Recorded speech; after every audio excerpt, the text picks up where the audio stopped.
കേരളത്തെ ലോകത്തിന്റെ ടൂറിസം ഭൂപടത്തിൽ അടയാളപ്പെടുത്തുന്നതിൽ നിർണായകമായ പദ്ധതിയാണ് വാട്ടർ മെട്രോ. വരുന്ന ഏപ്രിൽ 26-ന് നമ്മുടെ ഈ അഭിമാന പദ്ധതി ഒരു വർഷം പൂർത്തിയാക്കുകയാണ്. 17.5 ലക്ഷം യാത്രക്കാരാണ് ഇതുവരെ കേരളത്തിന്റെ വാട്ടർ മെട്രോയിൽ യാത്ര ചെയ്തത്. സംസ്ഥാന സർക്കാരും ജർമ്മൻ ഏജൻസിയും ചേർന്ന് 1136 കോടി രൂപ ചെലവിലാണ് വാട്ടർ മെട്രോ പദ്ധതി പൂർത്തീകരിച്ചത്. സൌരോർജ്ജം ഉപയോഗിച്ച് പ്രവർത്തിക്കുന്ന അത്യാധുനിക ബോട്ടുകൾ പരിസ്ഥിതിയോടിണങ്ങി നിൽക്കുന്ന വികസന മാതൃകയാണ്. മെട്രോ സർവീസിനെ ബന്ധിപ്പിച്ച് വാട്ടർ മെട്രോ സൌകര്യമുള്ള രാജ്യത്തെ ഏക നഗരമാണിന്ന് കൊച്ചി. അവിടെയും കേരളം മുന്നിലാണ്. ഇന്ത്യയുടെ ഇതര സംസ്ഥാനങ്ങൾക്ക് വഴികാട്ടിയായി. കൊച്ചിയെ മാതൃകയാക്കി 40ഓളം ഇന്ത്യൻ നഗരങ്ങളാണ് വാട്ടർ മെട്രോ ആരംഭിക്കാൻ ആലോചനകൾ നടത്തുന്നത്. ഇതിനോടകം തന്നെ നിരവധി പുരസ്കാരങ്ങളാണ് കൊച്ചി വാട്ടർ മെട്രോയെ തേടിയെത്തിയത്.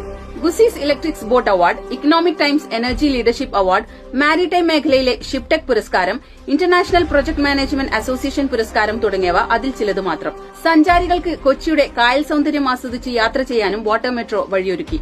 ഇതിലൂടെ നമ്മുടെ ഗ്രാമീണ സമ്പദ് വ്യവസ്ഥയെ വാട്ടർ മെട്രോ കൂടുതൽ കരുത്തുറ്റതാക്കി. വളരുകയാണ് കേരളം വിശാലമായ കാഴ്ചപ്പാടോടെ നമ്മെ നയിക്കുന്ന ഇടതുപക്ഷത്തിനൊപ്പം.